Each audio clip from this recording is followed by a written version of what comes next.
আমি 90 দশকের কথা বলছি। তখন 1 টাকায় 4টা চকলেট পাওয়া যেত। হাসপাতালে গেলেই ফ্রি ফ্রি চুলকানির ওষুধ পাওয়া যেত। ব্রিজের উপর থেকে ঝাঁপ দিলে ঘন্টা 2 পর নাকের নিচে কাদার গপ পাওয়া যেত।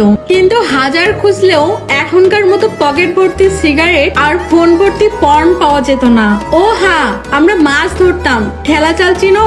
3 কোণার নীল রঙা চাল। তখন পুঁটি মাছ পেয়ে যেন ইলিশের আনন্দ নিতাম। সন্ধ্যা হওয়ার আগে বাসায় ফিরতে হতো। রোজ হারিকেনটা মুছে তেল দিয়ে জ্বালিয়ে দেওয়ার দায়িত্বটা আমার উপর ছিল। একসাথে চাটাইয়ে বসে পড়তে বসতাম ভাই বোন মিলে।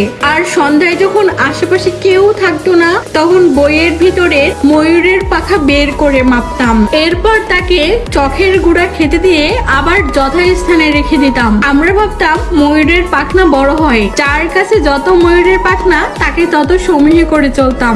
যদি সে দয়া করে একটা ময়ূরের বাচ্চা দেয়, তোমরা যখন চিনি দেখলে কোকেন মনে করো, আমরা 90 দশকের ছেলেমেয়েরা প্রথমে তাকে চোখের গুঁড়া ভাবি।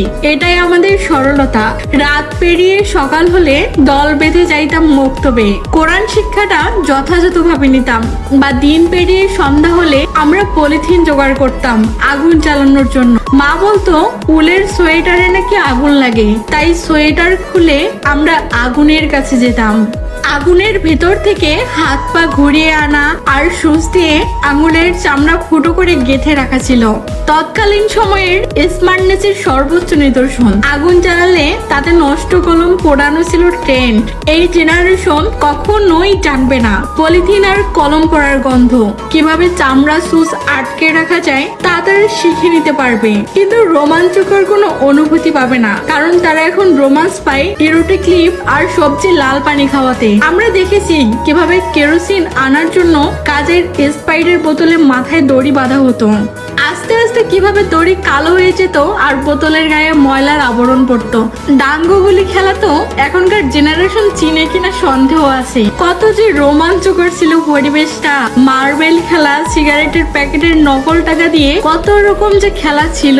2000 সাল কখনোই জানবে না স্টোভ নেভানোর পর কেরোসিন পরে কেমন সুঘ্রাণ বের হয়। সন্ধ্যাবেলায় প্রতিটি বাড়ি থেকে কিভাবে 1-1-কে 1, 2-1-কে 2 করার আওয়াজ ব্যাঙের ঘ্যাঙ্গর ঘ্যাঙ্গরকে যেন হার মানায়। এরা কখনোই ধারাপাত বই চিনবে না। এরা জানে ইউটিউবের টিউটোরিয়াল, সারাদিনের স্কুল পড়ে থাকা মজার গন্ধ আর বিদেশি রাইটারের বই। সময় পাল্টাছে, আমি যুগের দোষ দেব না, সময়েরও দোষ দেব না।